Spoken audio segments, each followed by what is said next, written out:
आदाब, ये आकाशवाणी है। खबरों के साथ मैं आसिया मेमुना।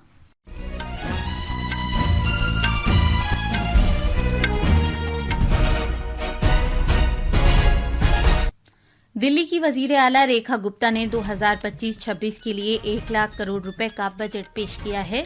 बजट में महिला समृद्धि योजना के लिए 5,100 करोड़ रुपए से ज्यादा मुख्तस किए गए हैं।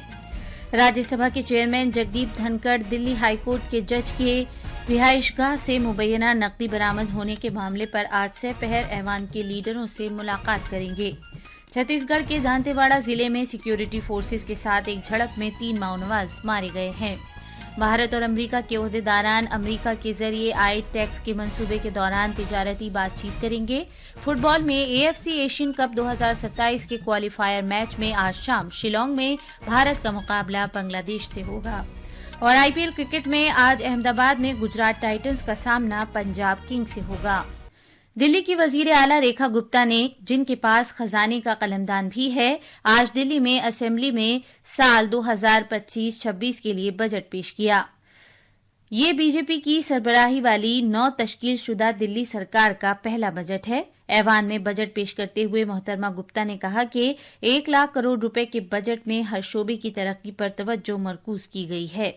वजीर आला ने ऐलान किया कि दिल्ली सरकार की बड़ी स्कीम महिला समृद्धि योजना के लिए बजट में 5,100 करोड़ रुपए मुख्तस किए गए हैं।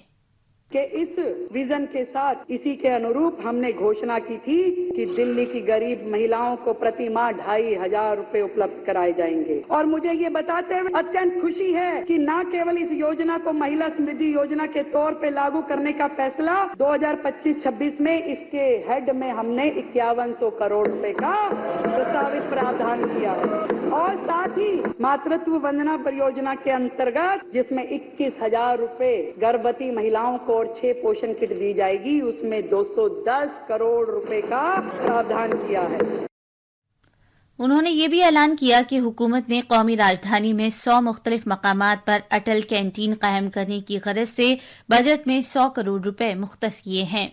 आर्थिक रूप से कमजोर वर्गों को खाद्य सुरक्षा बढ़ाने और पोषण की स्थिति में सुधार लाने के लिए हम स्वर्गीय श्री अटल बिहारी वाजपेयी जी जन्म शताब्दी वर्ष है, दिल्ली में जन्म शताब्दी वर्ष पे 100 जगहों पे अटल कैंटीन खोली जाएगी और उस मद में 100 करोड़ रुपए का प्रावधान किया गया है। ऐवान में बजट पर बहस कल होगी। दिल्ली असेंबली का बजट इजलास इस महीने की 28 तारीख तक जारी रहेगा। राज्यसभा के सदर नशीन जगदीप धनखड़ ने आज शाम ऐवान के लीडरों की एक मीटिंग बुलाई है। ये मीटिंग दिल्ली हाईकोर्ट के जस्टिस यशवंत वर्मा की रिहाइशगाह से नकद रकम बरामद होने के मामले पर बुलाई गई है। इसे एक संगीन मामला करार देते हुए सदर नशीन ने कहा कि ये मामला खुद मुख्तारी, बालादस्ती और पार्लियामेंट की अहमियत से जुड़ा हुआ है। उन्होंने इस मामले में तेजी से कार्रवाई करने पर चीफ जस्टिस की तारीफ की। वक्फा सफर के दौरान उन्होंने इस यकीन का इजहार किया कि इस मसले का कोई हल निकालने के लिए नतीजा खेज बातचीत होगी।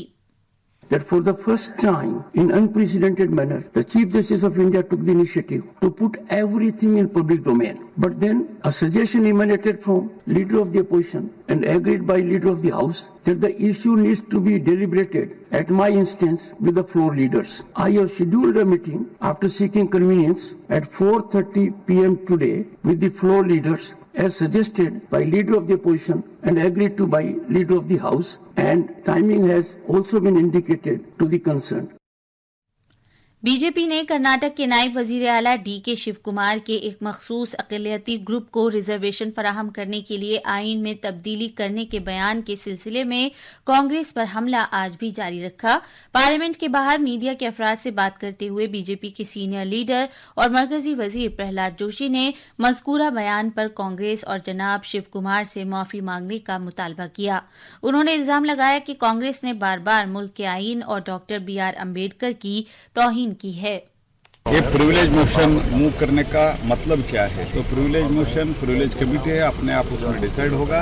लेकिन पहले इन लोगों ने जो संविधान के बारे में और डॉक्टर बाबा साहब अम्बेडकर जी के बारे में लगातार इन लोगों का रुख जो है वो बहुत बार लोग देख चुके हैं। तो कॉन्स्टिट्यूशन इन लोगों ने बार बार कॉन्स्टिट्यूशन का अपमान किया है, शाहबानो केस से लेकर इमरजेंसी लेकर आर्टिकल 357। इसलिए कांग्रेस पार्टी को अभी डीके शिव कुमार जी का रिसेंट स्टेटमेंट लेके इन लोगों ने माफी मांगना चाहिए।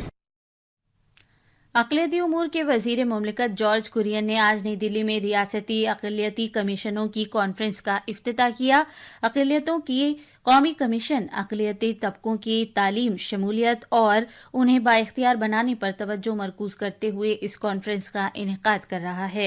कॉन्फ्रेंस में पॉलिसी साज, माहिरीन और मुताल्लिका फरीक अक़लियती तबकात की फलाह बहबूद और उनके लिए मसावी मौक़े को यकीनी बनाने के लिए हिकमत अमली पर तबादला ख्याल करने के लिए शिरकत कर रहे हैं। इस कॉन्फ्रेंस का मकसद मुल्क के अक़लियती बिरादरियों के लिए एक जामे और बाइख्तियार मुस्तक़बिल के लिए बातचीत, पॉलिसी सिफारिशात और बाहमी ताउन की कोशिशों के लिए एक अहम प्लेटफॉर्म के तौर पर काम करना है।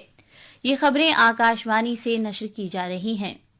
छत्तीसगढ़ के दांतेवाड़ा जिले में आज सिक्योरिटी फोर्सेज और माओनवाजों के दरमियान झड़प में 3 माओनवाज हलाक हो गए। मौसूला इत्तलात के मुताबिक सिक्योरिटी फोर्सेज की एक मुश्तरका टीम बीजापुर और दांतेवाड़ा जिलों की सरहद पर वाक़े जंगल के इलाके में नक्सल मुखालिफ कार्रवाई के लिए गई थी। इस कार्रवाई के दौरान आज सुबह सिक्योरिटी फोर्सेज और माओनवाजों के दरमियान झड़प हो गई। सिक्योरिटी फोर्सेज ने झड़प में मारे गए नक्सलियों की लाशों को बरामद किया है। जाए वक़्त से बड़ी तादाद में हथियार और गोली बारूद भी बरामद किए गए हैं। मज़कूरा इलाके में तलाशी कार्रवाई अब भी जारी है।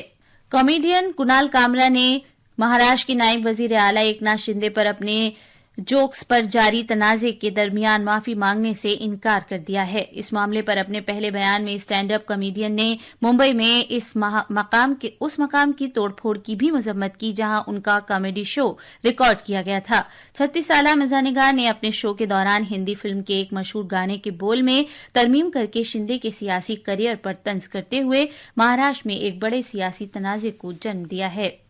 भारत ने अक़वाम मुत्तहिदा में क़याम अमन की इस्लाहात पर होने वाली बहस के दौरान खित्ते से मुताल्लिक बार बार हवाला देने पर पाकिस्तान की मज़म्मत की है।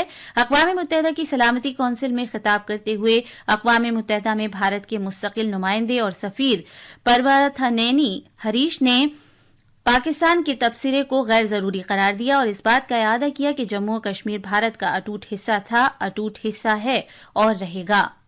India is compelled to note that the delegate of Pakistan has yet again resorted to unwarranted remarks on the Indian Union territory of Jammu and Kashmir. Such repeated references neither validate their illegal claims nor justify their state-sponsored cross-border terrorism. Jammu and Kashmir was, is and will always be an integral part of India. Pakistan continues to illegally occupy the territory of Jammu and Kashmir, which it must vacate. We would advise Pakistan not to try to divert the attention of this forum to drive their parochial and divisive agenda. India will refrain from exercising a more elaborate right of reply. उन्होंने मजीद कहा कि पाकिस्तान जम्मू कश्मीर के एक हिस्से पर गैर कानूनी तौर पर काबिज है और इसे खाली करना चाहिए। उन्होंने जोर देकर कहा कि इस तरह के बार बार हवाले न तो पाकिस्तान के गैर कानूनी दावों की तौसीक करते हैं और न ही इसकी सरपरस्ती में होने वाली सरहद पार दहशतगर्दी का जवाज फराहम करते हैं।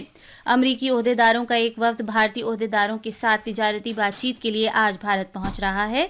ये दौरा भारत समेत मुख्तलिफ मुल्कों पर जवाबी महसूलात आयद करने के अमरीकी सदर डोनाल्ड ट्रंप के मंसूबे के पस मंजर में हो रहा है। अमेरिका की तिजारती ओहदेदारों का ये दौरा अहमियत का हामिल है क्योंकि ये महसूलात 2 अप्रैल से नाफिज होने का इम्कान है।